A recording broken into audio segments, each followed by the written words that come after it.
Maegovanen Tolkien Imlimbaire Maslin Fararda. Bienvenue dans un nouvel épisode de Tolkien en bref.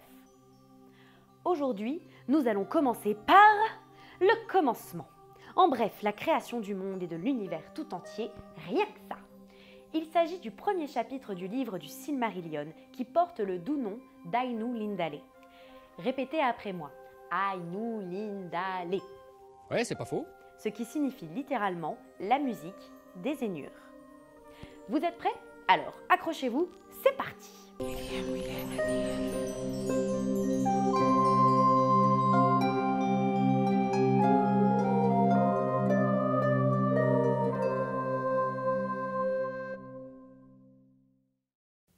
Au commencement, il y avait Eru Ilúvatar. Il vivait seul, dans le vide, et possède ce que Tolkien appelle la flamme éternelle, ou la capacité de donner vie aux choses. Comme vivre tout seul dans le vide, c'est pas ce qu'il y a de plus passionnant, il créa des esprits immortels, appelés Ainur, à partir des différentes parties de son esprit. C'est pourquoi chacun a un pouvoir qui lui est propre. Il aménagea alors le vide pour qu'il soit plus accueillant pour ses petites créations.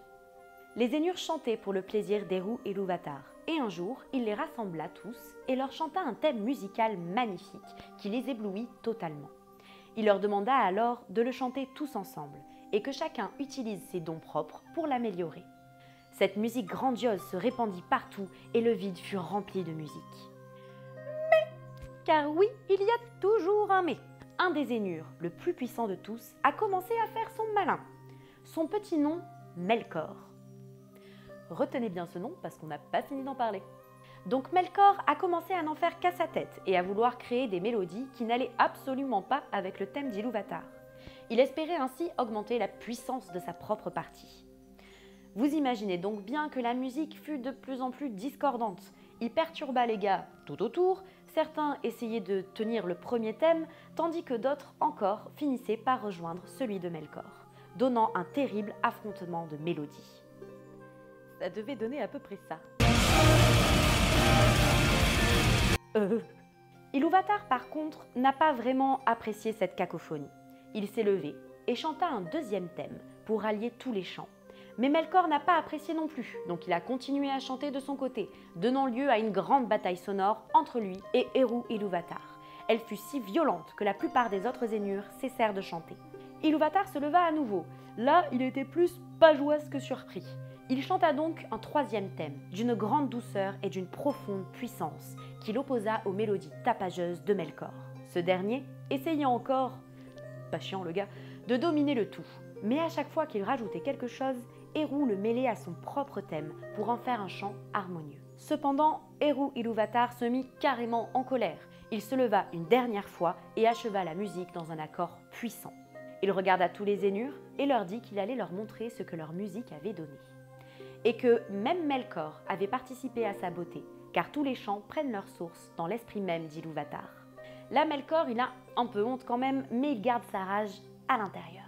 Eru emmena tous les Ainur dans le vide pour leur montrer leur musique.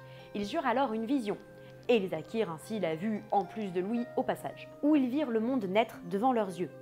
À ce moment-là, la terre, ou Arda, était plate, et imbriquée dans une sphère composée de différentes couches d'air.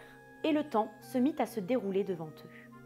Eru leur montra comment le thème de chacun avait complété et embelli cette œuvre. Même Melkor, qui en faisant ses trucs de son côté, créa par exemple les flocons de neige grâce au froid glacial qu'il invoqua. Ilúvatar garda cependant une partie de cette œuvre cachée, ce qui fait que les Ainur savent beaucoup de choses qui furent, sont et seront, mais qui restent une part de mystère dans le monde, même pour eux. C'est là qu'ils virent aussi la naissance des enfants d'Ilúvatar, c'est-à-dire les elfes et les humains. Ils furent appelés enfants d'Ilúvatar car ils ne furent présents que dans le troisième thème et aucun Ainur ne prit part à leur fabrication. Ce qui fait que les Ainur furent particulièrement passionnés et intrigués par eux. Une grande partie des Ainur, notamment les plus puissants, eurent alors envie de se rendre sur cette terre, qu'ils nommèrent Arda, pour la préparer pour la venue des enfants d'Ilúvatar. Et, comme vous vous en doutez, Melkor en faisait partie. Mais lui, il avait plutôt envie d'y aller pour asservir ses peuples et dominer tout le monde. Puis tout d'un coup, la vision disparut. Pouf! Ils se retrouvèrent dans l'obscurité et particulièrement frustrés, car la vision s'était achevée avant la fin. Vous imaginez le truc? Il a dit que vous l'avez tué. Non. Je suis. Voilà, c'est fini. Hérou les rassura et dit que ces choses soient. Il créa alors réellement le monde à partir de la flamme éternelle et de la musique des Zénures. Heureusement que c'était de bons musiciens, sinon...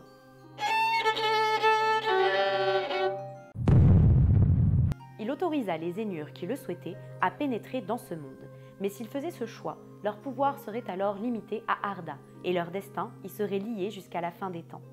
Les plus puissants Zénures qui descendirent furent appelés par les elfes les Valar, et ils furent suivis par une multitude d'esprits moindres, appelés les Maillards, qui étaient leurs serviteurs. Quand les Valar arrivèrent sur Terre, ils furent un peu étonnés car il n'y avait rien. Ils se sentaient même un peu arnaqués. Ils comprirent alors que c'était à eux de créer la vision, et ils se mirent au boulot. Mais évidemment, Melkor mit son grain de sel et voulait revendiquer cette terre comme sienne. Dès lors, la discorde s'installa entre les Valar et Melkor. Mais on va se réserver les affrontements des Valar pour une autre vidéo. Enfin bref, j'espère que cette vidéo vous a plu et que vous avez apprécié cette version de la création du monde. On se retrouve très vite pour une nouvelle vidéo qui vous présentera les principales divinités de Tolkien. En attendant, n'hésitez pas à vous abonner et à me laisser des commentaires. Namarie Tolkien diri.